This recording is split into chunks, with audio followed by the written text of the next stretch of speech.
the man who owned the road. The fence wasn't there when I went to sleep, but when I opened my front door the next morning, there it stood, a 6-foot wall of pressure-treated pine, ugly as sin, cemented right into the mouth of my driveway like a giant wooden middle finger. I couldn't back my truck out. I couldn't even walk around it without trampling through my neighbor's flower beds. And nailed dead center to the monstrosity was a bright orange notice stamped with the words, Clearwater Bluffs, HOA, unauthorized driveway surface community access restriction enacted. My hands didn't shake from fear. They shook from rage.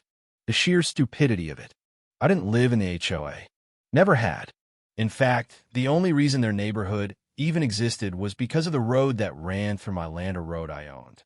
It all started 3 weeks earlier when I decided to regravel my driveway. I used crushed black basalt. It looked sharp, drained beautifully, and didn't cost an arm and a leg like those fancy aesthetic enhancement blends the HOA demanded from its residents. But here's the thing. I wasn't one of their residents. Sure, my property bordered the community, but I had never signed any agreement, covenant, or contract tying me to their rules.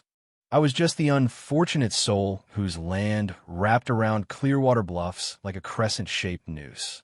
And now, they thought they could fence me in? At first, I assumed it had to be some sort of mistake. Maybe a rogue resident misread the plat map. So I did the reasonable thing. I walked across my lawn to the HOA clubhouse. And that's when I met her. Darlene Sutter. That wasn't her legal name, but it might as well have been. She looked every bit the archetype of mid-50s frosted blonde bob, pastel pink pantsuit, clipboard in one hand, and a white stainless steel mug that said Queen of the Cul-de-sac. She didn't even look surprised to see me. In fact, she looked smug, like she'd been waiting. "Good morning," I said, keeping my voice calm but firm. "There appears to be a fence blocking my driveway. Any idea how that happened?" "Oh yes," she chirped, flipping her clipboard. "You were warned in writing.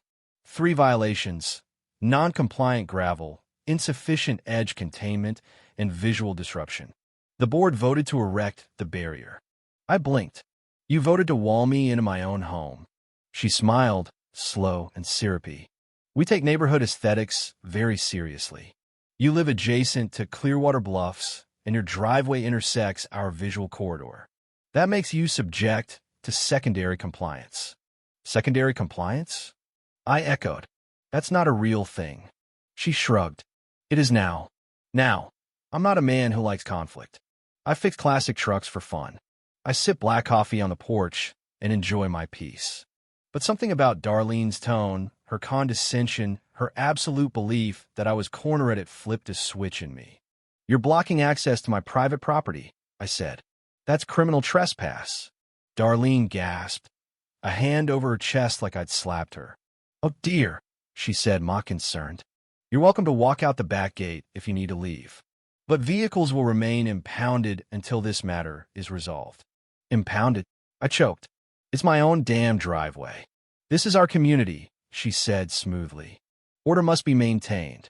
I left before I said something that would land me in jail. Instead, I called the county sheriff. Deputy Tom Branner pulled up half an hour later, eyebrows shooting sky high when he saw the fence. "She really did this over gravel?" "Apparently." He walked the perimeter, took photos, and radioed in. But when Darlene emerged from her clubhouse waving altered plat maps and citing some emergency aesthetic clause, Tom sighed and said it looked like a civil matter. "I can't arrest anyone for offense on a boundary line," he muttered. Darlene smirked from behind her oversized sunglasses. "Told you," she said as she walked off, humming some upbeat tune like she'd just won a bake-off instead of orchestrating a land grab. And that's when I remembered. A document my father kept in a lockbox in the basement. Something most folks had forgotten. Back in the 90s, before the HOA existed, my dad had bought a sliver of Landon Old Farm Road that cut right through where Clearwater Bluffs now stood. The developer had needed fast access and quick cash, so he sold the easement rights. And my dad, always a sharp one, bought it. I sprinted back to the house, tore through the basement, and found it. A notarized deed of easement signed in triplicate. It listed my father as the legal owner of the road intersecting parcels 8A through 14C, which just happened to be the only road in and out of Clearwater Bluffs. I sat in my recliner and laughed not a happy laugh. A disbelieving one edged in adrenaline. They thought they'd blocked me in, but they just walled themselves off from the world. Every Amazon truck, every school bus, every garbage run, they all depended on my road. And if Darlene wanted a war over gravel, I had artillery, the man who owned the road, Legacy Edition. Weeks passed, then months. Clearwater Bluffs quieted down in ways it never had before. No more clipboard patrols. No more random lawn violations. Kids played in the street without anyone measuring the decibel level of their laughter. Darlene's house sat empty for a while. For sale signs came and went. Nobody seemed in a hurry to move in. Word had gotten around about what happened. Not just the viral clips, not just the courtroom scandal, but something deeper. The knowledge that control doesn't always belong to the loudest voice. It belongs to the one who shows up with receipts, patience, and grit. For the first time in years, I could sit on my porch and not feel watched. The gravel in my driveway sparkled every morning like it had earned its right to stay there. The toll booth ran in automatic mode now, drawing a quiet $5 from each household monthly, just enough to fund maintenance, insurance, and a little community fund that Todd suggested we set up for emergencies. Turns out, when the HOA isn't busy fighting itself, people actually want to help one another. We fixed up the playground, built a mini community pantry, and when a tree fell after a spring storm, 6 different families showed up with chainsaws and coffee like it was a block party. But the thing about battles like this, even after the war ends, echoes linger. Some residents still walked on eggshells. Some still looked over their shoulder when they watered their lawn, half expecting Darlene to rise from the hedges like a pastel poltergeist wielding a citation pad. And me? I couldn't shake the feeling that this wasn't the last time someone would come for the road. I started getting letters. At first, just a few, then dozens. People from other neighborhoods, other counties, some from out of state.